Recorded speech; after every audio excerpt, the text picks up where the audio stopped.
Welcome everyone to the first episode of Sound Bites for 2024.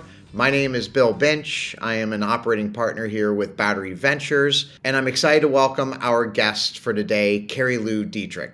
Carilu is a renowned expert in marketing, having started her career at companies like BEA and Oracle. She then evolved to going to slightly smaller companies and joined Atlassian and helped shepherd them through their high growth years and through their IPO as their CMO. And now is a renowned advisor out in the SaaS software world and is helping companies like Bill.com, Miro, Segment, and 1Password. She's got a big focus on learning and continual education as a professional and as an executive. We're going to talk about marketing's role in the supply chain of sales and her thought that marketing's role is to make sales successful. A fun topic to cover. We're going to talk about bottoms-up planning and the importance of matching that with the tops-down plan as companies go to build their next fiscal year plans. And then lastly, a fun one. She's going to talk about too much detail sometimes makes you look junior. So how to really be executive. Those of you new to the show, Sound Bites is a podcast where we discuss all things go-to-market. We bring on marketers, we bring on sellers, and we bring on customer success executives to share their experiences and their background. And I want to welcome my guest, Carilu Dietrich, to the first Sound Bites of 2024. Thanks, Bill. I'm so happy to be here. I always enjoy our interactions. You have such great and unique points of view. So I thought as a guest, what better person to come in and talk about go-to-market related topics than you? Well, thanks. I'm really excited. And I've been listening to a number of your YouTubes, which I hope you repost as podcasts. You've had some great guests. Yeah, this is our first time doing a podcast version of this. We've typically done live webinars, but this time we are doing podcasts so that we can actually reach a larger audience. So I'm excited to have you as the first one doing that with me. We have a few topics that I'd love to get your opinions on. Let's start at one that's an easy place to go to, which is career and building your career. So as I mentioned at the beginning, you worked and started your career at a number of large software companies where you got your skill set, where you amassed training, where people built frameworks into you. Is that a good process, a good path for young marketers to follow? Do you recommend that people that are maybe newer, coming out of college now, that are pursuing a marketing career, that they start at big companies and then grow themselves up to going to smaller companies? So the most important place is to be someplace you can really learn. And I just wrote a blog. I've started a blog at carilu.com last week about Lars Nilsson, who's the head of the global sales development at Snowflake. And he was talking about the beginning of his career starting at Xerox. And he had like 11 months of training in sales to just become this elite salesperson. And I had 8 weeks of training where we lived somewhere at this company called UUNet, which was this internet giant, where I just learned so many skills inside and out. And then to your point, going to bigger companies where they're doing things world-class ways, we have the budget to hire top consultants, you work with people who are established business people, is a really great way to get the skills that you can then take to smaller companies and be an expert and help them grow. But sometimes it's hard to start your career somewhere that everyone is kind of learning by the seat of their pants. Yeah, I really like the nuance there because learning is, to me, the takeaway from that. Mm-hmm. It's not so much about big or small. It's about where you're going to actually take on responsibilities and grow yourself. I actually have a mentor of mine who has dialed me into a concept that he shared. I don't know who invented it, but he shared it with me. And he said that your career is made up of 3 stages: learn, earn, and return. He said you start by learning your craft, learning your skill. Then you start earning your reputation, maybe earning some money as well. And then you get to a stage where you start returning it. But he says, but you collect those along the way. So you don't stop learning when you get to the earning stage. You keep learning while you're earning. And so that you just keep amassing those skill sets. So I really like the focus on the learning there. Another question around the career area, Carilu. Marketing, specifically for SaaS software companies, has a tremendous amount of functions underneath it. CMOs today run demand gen, they run product marketing, they run communications, they run corporate marketing events and websites and things like that. So there's a lot of different places in marketing to build your skill set. I'm curious for you, when you evaluate marketing talent, do you look for somebody that came in and was an expert in their domain? Like, I'm a product marketer and I start off as an individual. I become maybe a product marketing manager, then a director, and then a VP, and then I move myself up through that silo? Or do you look for somebody that hops across those different functions, that maybe I did product marketing for a few years, now I move over to demand gen? Like, what's the archetype for you to look for somebody that you're going to hire? There's a lot of different ways to build a fantastic career. Deep expertise is one, and cross-training is another. It really depends on what job you're expected to do and want to do. So when I was in my 20s, I was working for a founder, Glenn Kelman, who's now the CEO of Redfin. And he was the CMO, he was a founder. I decided I wanted to be a CMO. And so I had read some article about GE that said that they had a leadership program where every 2 years people would rotate through different parts of the business to become thoughtful about how it all fit together to become a top executive. And in my career, I cross-trained in every single different marketing expertise. I started off in sales, as I told you. I went into public relations and analyst relations. I went into demand generation. I ran product marketing for a $150 million product line growing at 70% at BEA. I went into advertising at Oracle. I really tried to fill out each of the different areas so I understood how they fit together.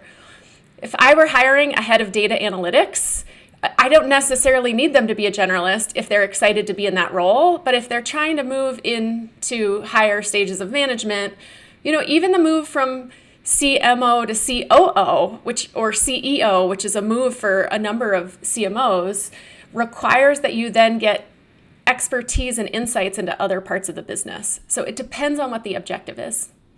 Yeah, that's fair. Was that scary for you when you were making some of those moves? You go from being a freshman to a senior, and then it's like becoming a freshman over again to go over and make a move from like sales to advertising.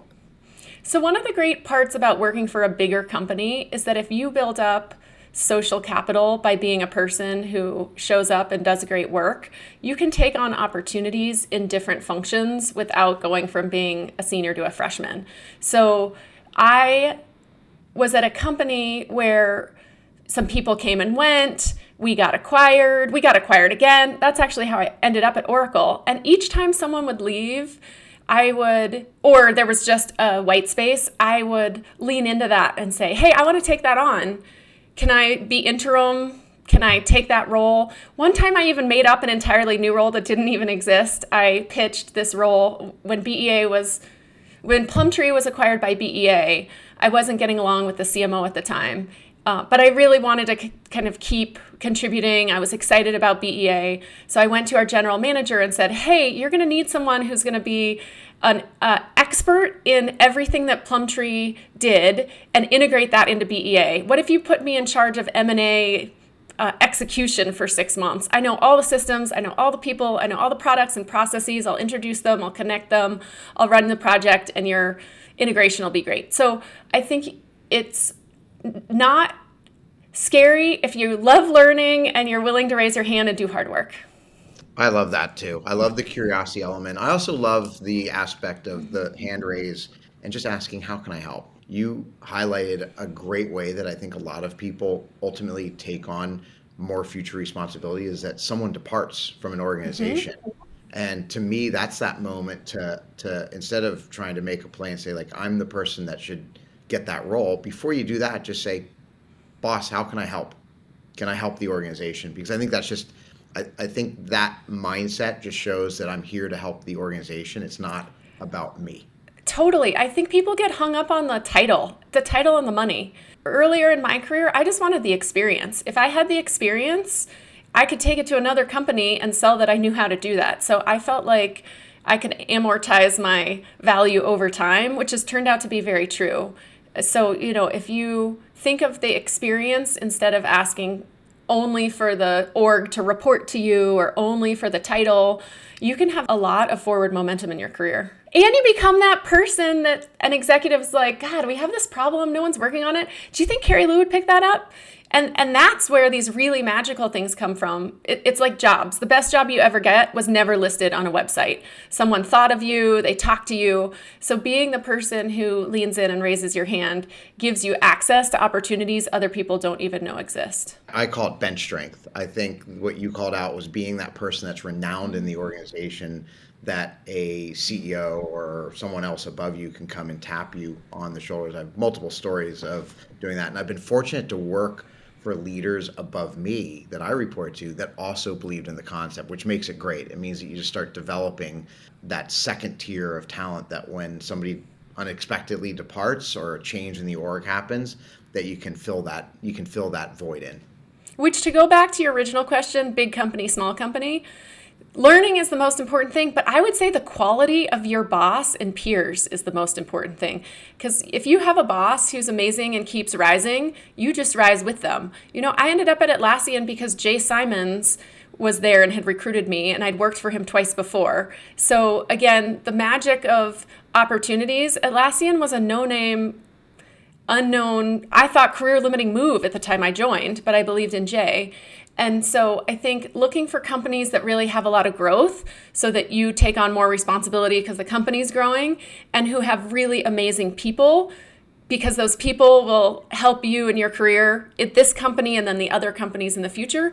Those are two of the most important things versus just the size or number of employees. This is an often talked about topic in the go-to-market world, which is sales and marketing alignment. Carilu, I'm interested in your opinion on this. Many of the listeners of this podcast are from smaller companies that are growing. That means that their interconnects, their best practices are just being developed. I'm curious, since you advise many earlier stage companies, do you have a playbook of the top 3 things that you should do, or some insights that you'd share on driving towards having a good interlock between your sales and marketing teams? The relationship of sales and marketing is the most important success factor for a marketing org. Marketing's job is to make sales successable. And as I mentioned, I was a salesperson at the beginning of my career, and marketing did not make me successful. And that was why I joined marketing. I didn't feel like the materials were helpful to position who we were. I had sold a product to a customer that the company later killed.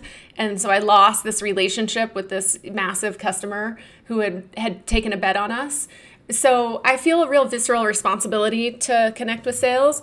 But the most important thing is the beginning plan. Right now, I'm working with almost all the CEOs at my clients on their financial plan, because we know what the organic traffic is for marketing. We kind of know what the budget will buy. We know what the conversion rates are in sales. So we should be able to accurately forecast.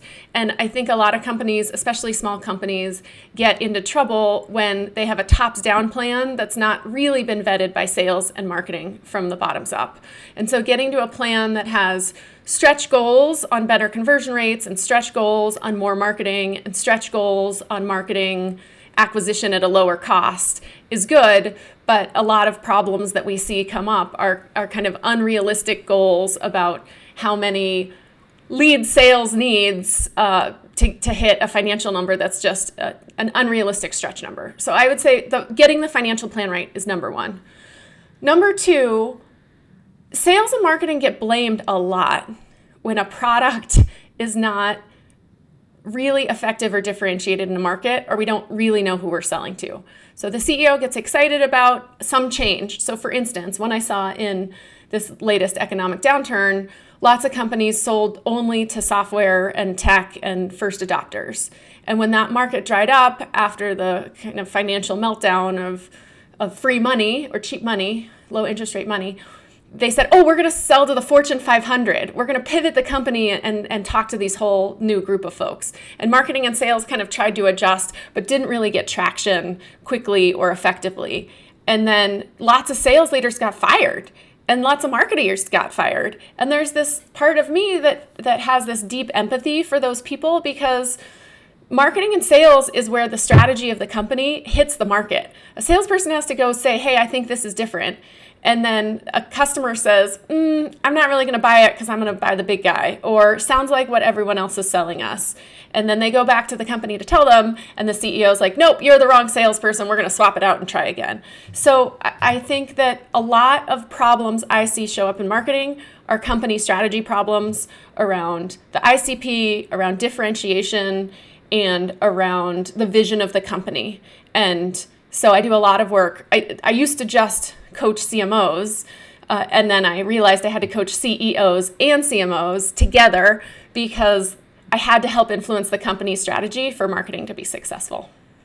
All right, so I'm going to react to a couple of these because they really resonate with me. First thing out of your mouth when I said sales and marketing alignment was that marketing is there to make sales successful. And it's ironic. When I talk with a lot of, I think, CMOs, former CMOs, current CMOs that I admire, they almost always say something very similar to that. One, for example, is Chundar Patabiram. He was CMO at Marketo with me, and then he went on to be the CMO of Coupa. And I had him on this podcast, I think 2 years ago. He was one of the first couple of guests that we had.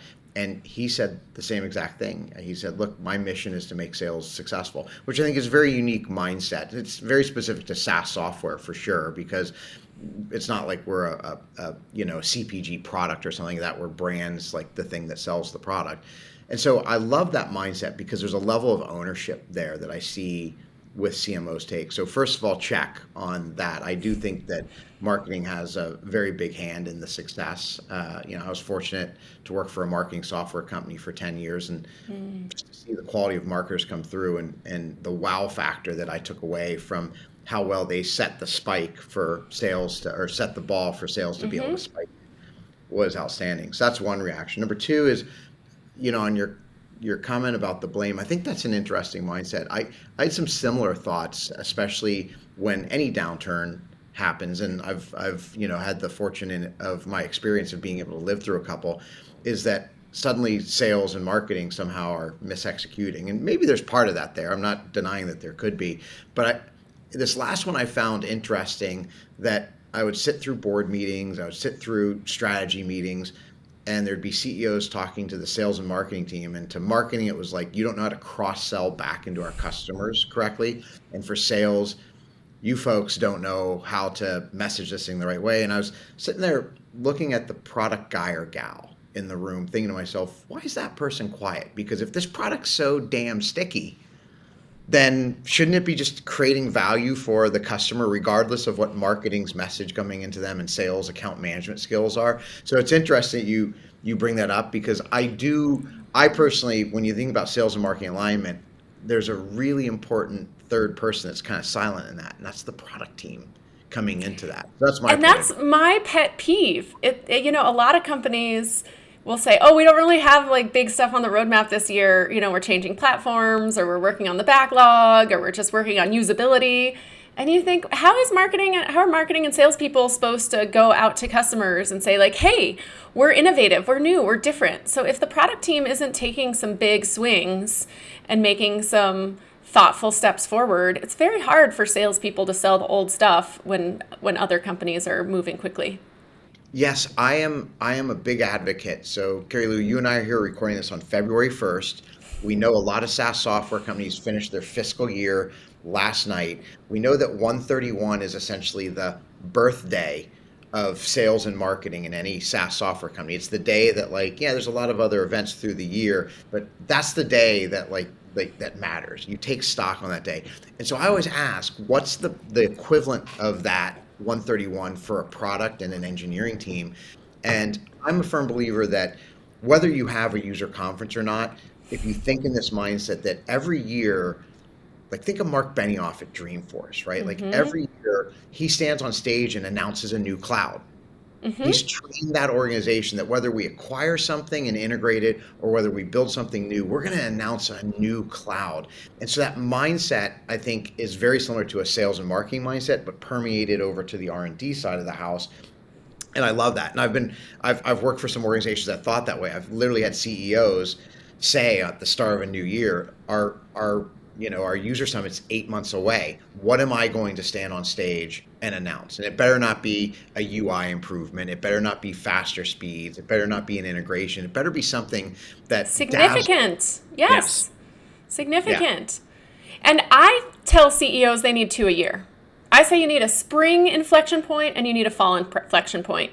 You need something that's significant that we can talk to the market about, so the CEO can talk to press, so we can do a road show and get customers to come out and hear about something new. No one wants to hear about what we've been telling them for the last year.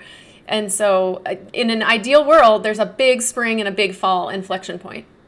So true. I had a board member once that wrote a blog about this concept of ticks and talks in development. And there's ticks, which are iterative improvement, but then you need to have what you just said, the 2 times a year talks, the big hits, the big bang that gets the sales team jazzed up, that gets the marketing team ready to go and announce how we're going to go, get our add customer value by getting this into their hands. And then obviously you go to market with that.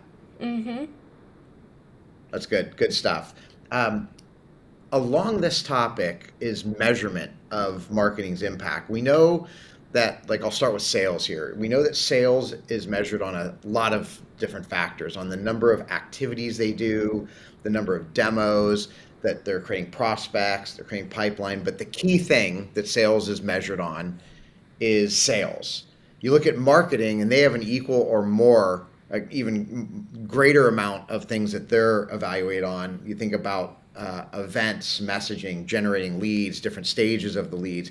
But if you have to put pencils down, I think I know what you're going to say. Carilu, what would you say would be the key metric that marketers should be measured on? What's the top dashboard metric? Revenue and pipeline.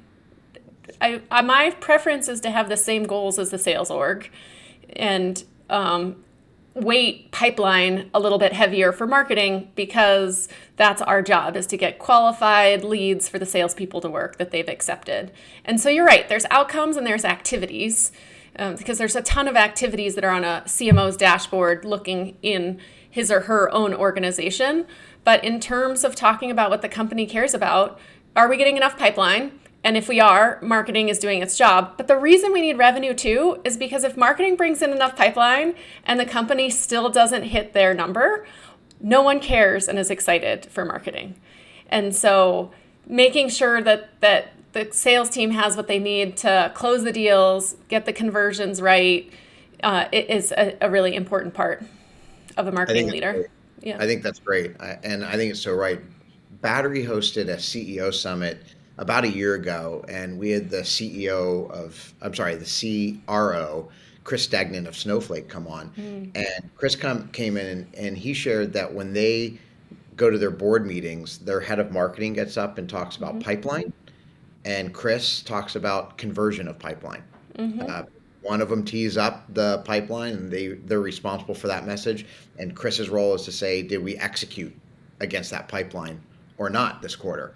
And how they made their numbers. And I think that to me is such an elegant and mature view of looking at it. Similarly, a couple of podcasts ago, I had Stacy Epstein, who is the CMO of Freshworks. And I asked her a similar question. She said, look, it really comes down to pipeline. You called it out correctly, I think, Carilu. There's an output of what you measure the impact that the team had.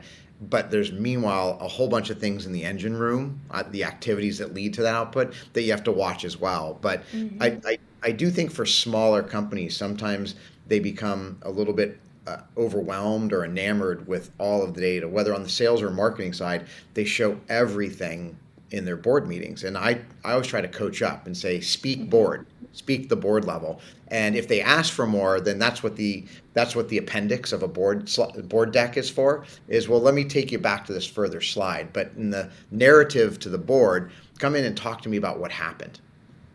One of my mentors, Christine Heckart, who was the CMO of Cisco, had told me at one point, too much detail makes you look junior.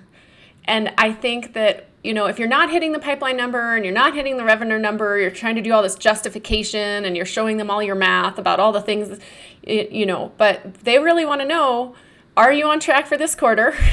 Are you on track for this year? Are you on track for accelerated growth for next year? If not, why? They want some details, but not the whole funnel and analysis. I agree with you. That's great. Now, going back, you mentioned planning earlier in our conversation, and you talked about kind of the pitfall of just doing a top down and not bouncing out. Are there any other best ideas that you share with your organizations that you advise when they're building? Like a lot of people, like again, today we're filming this on February 1st. A lot of teams are either finishing up a plan or just diving deep into their next fiscal year plan. So any best practice suggestions you like to give?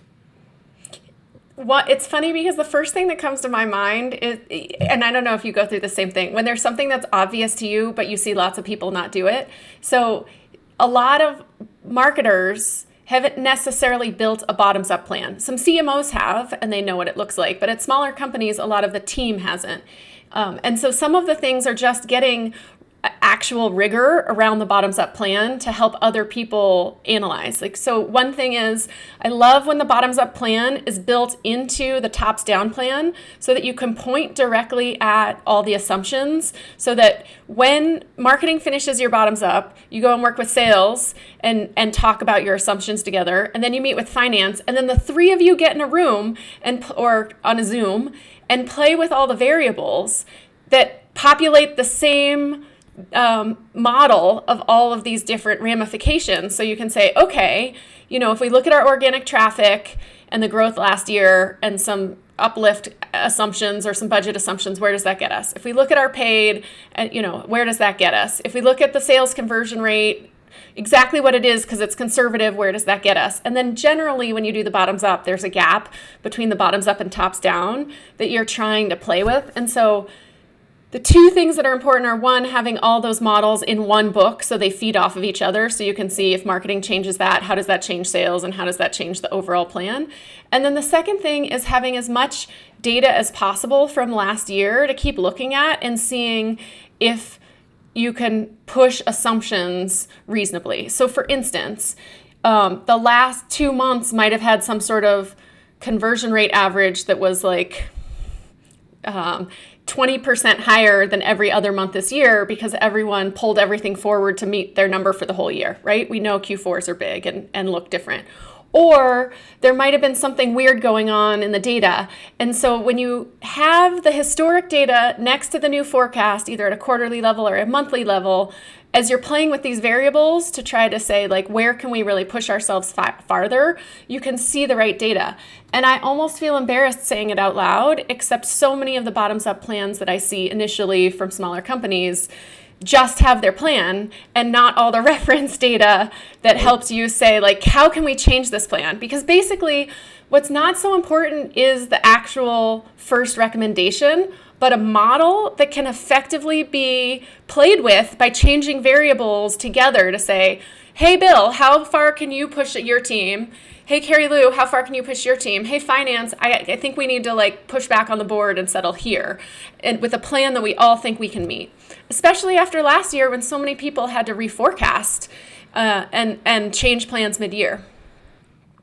I agree with that. I think that I use different words, but I have a similar thought process. Is I think there's the top down plan, which is we're going to grow 40% this next year and our cash is going to look like this, but not having all of those variables, which is generated out of the bottoms up plan, is a scary thing not to do. And I think that's really good advice, because I look at those variables, and one thing that you need somebody in the room to do is kind of go up to the 30,000 foot level and say, hey team, there's 8 variables that we play with in building this plan, and 7 out of the 8 we've optimized for this year. Do we feel that way, or do we just do that because that we feel like that's what the right thing to say is?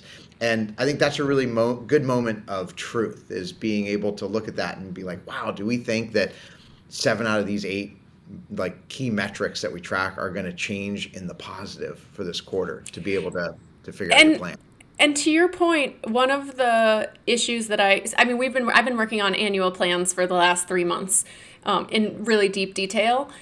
And one of the things that I ran into at the beginning, and I always run into, is finance builds some sort of plan that has buffer on buffer on buffer. So you're like, okay, we only had 2 to 3 times pipeline coverage this year.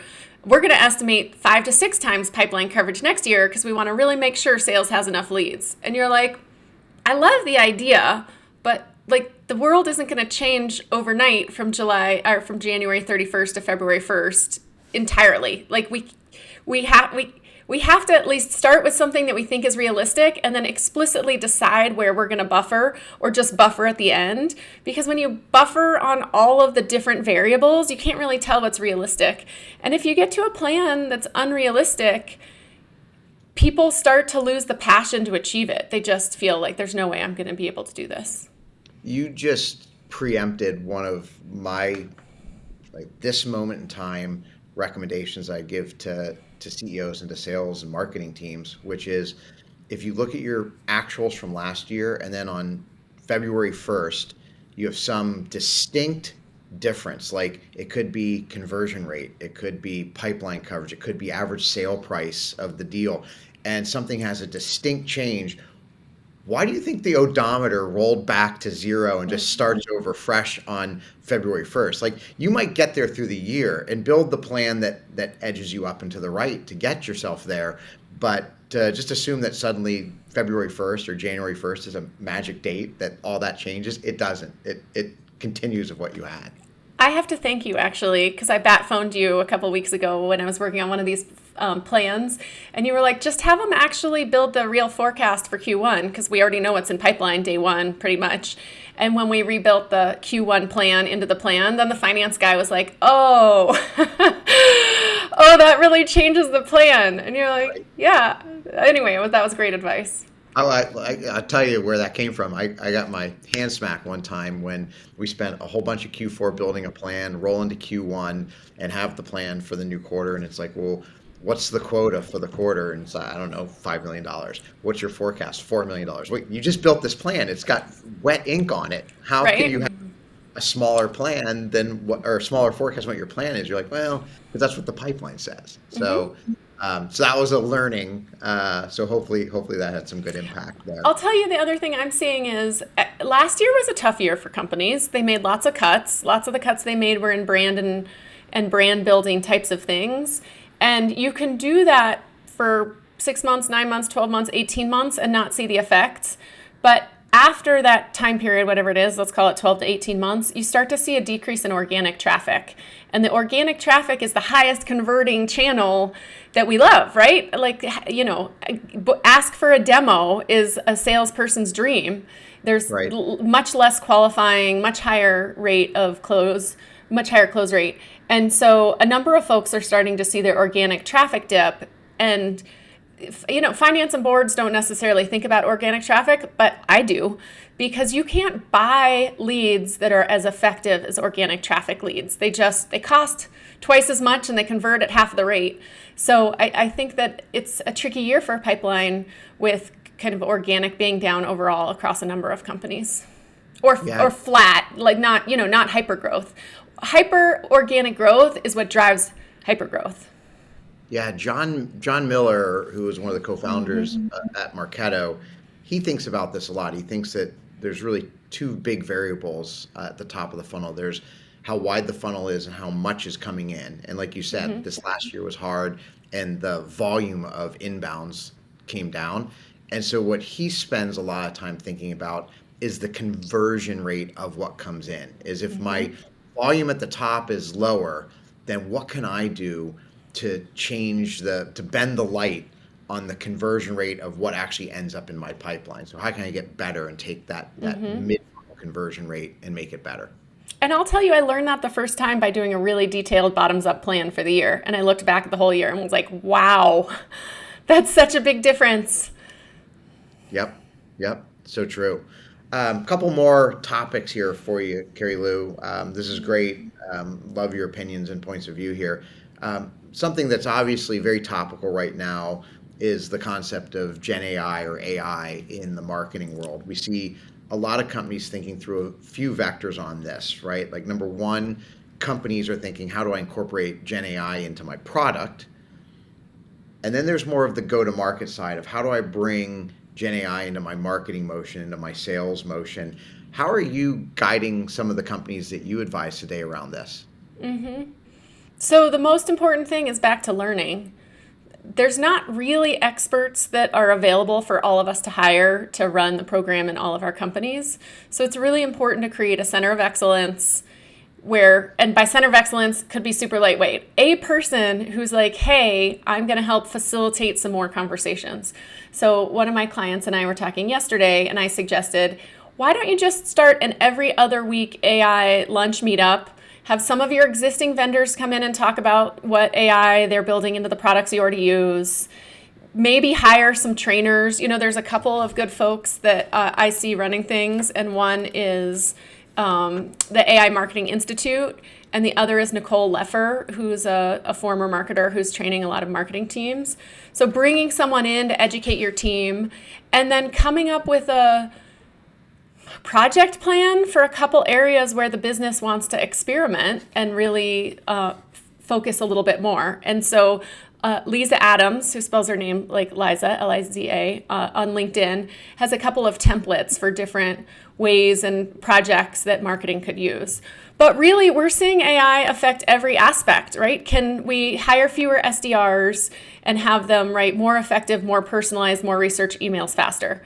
Can we obviously have the content team use generative AI to come up with better SEO titles or concepts for new content much faster? Can we use AI to analyze our competitor set and work on product marketing and positioning? Across the marketing org, there's so many examples. And, the important things are to figure out which applications your company wants to use and figure out your privacy stance. There's still not a lot of comfort for a number of companies about sharing any personally identifiable information with the AI models who train. But you can buy different enterprise versions that supposedly don't train, right? But you need to figure out what you want the team to use and how you feel about it. And then you need to facilitate faster learning. And then I think you just need to prioritize it and show it, right? It's like anything. If we say, this is a very important initiative, we are putting an intern and $10,000 towards it, people will just keep trying to do what they're doing to be effective in their jobs. But if you really highlight what the product org is doing to learn and incorporate AI into your own products, if you're a software company, if as a leader you say, hey, and I asked generative AI what I should, to make me some slides, and these two were made, the modeling that we do is just as important as what we say. This is maybe great. More. This is great. Before I take us into authenticity of content, which I think is very tied to now the impact of Gen AI, just one comment there is what I see in 2024 is, well, actually, let me step back. In 2023, what I saw was a lot of experimentation that you just mentioned there of how can we do it? Like you said, write a better letter, do better research on my prospective buyer. I think that was good. And what I think is going to happen over, and I don't know if it's just in 1 year, if I have to be a prognosticator, but what I think is what I think we're going to see is the process change across marketing, SDR, and sales teams of how they incorporate this. Because right now it seems very one-off. It's like, hey, I've gone and spent a couple hours on ChatGPT and I've spent 10 minutes on it, and so we just listen to what this guy or gal has to say. But what I think what we're going to see, and what I'm predicting, is the absorption of new processes using this Gen AI inside of sales and marketing teams. And that's without buying a new SaaS platform that has Gen AI in it. That's just incorporating what is out there and available for free today. But then I do think it will give a whole start to, and we're seeing it happen, a bunch of new Gen AI, very go-to-market focused type of apps come out. There's going to be a ton available in the processes we already use, right? Gong, Salesforce, all the marketing systems, 6 Sense, all of the types of products that we're using across the go-to-market stack have a lot of AI already built in. So if we can help people, it's like anything that as a marketer you tried to enable sales. If it's something extra that they have to do that's outside of their normal day, the acceptance is low. But if it becomes something that's just part of the normal way they do their work, hey, they open up this client, it says generate an email, it populates it with the next upcoming event that's relevant, it populates it with a customer that's specific to their industry, and then I edit it, and maybe that all happens in the platform that we are using to track something else. I think we're going to see like widespread adoption. This is different than some other technology changes because the big companies have taken so many steps. It's not something that's being innovated by the small companies only. It's incorporated into all of the top tech companies. So I think we'll see a lot of, to your point, just integration into the processes and ways we do things every day. Yeah, I'm already starting to see it. You called one out there that I think SDRs, will they become more efficient through the usage of tools like that? One thing tied to the Gen AI, and I think is a good topic for us to maybe close on, is how do you think that impacts ABM and the personalization and really the authenticity of content? And I know I've heard you talk about this before, so I'm pretty certain you have some points of view here. I've written a bunch of articles on my blog at Carilu.com about ABM because it's one of the more exciting things that's happened in my career. At the beginning of my career, when I was a lead gen person moving things around in Siebel, I was doing account-based marketing. I would research a company's industry and I would talk to a sales rep and I would send them something that was unique and special, but you just couldn't do it at scale.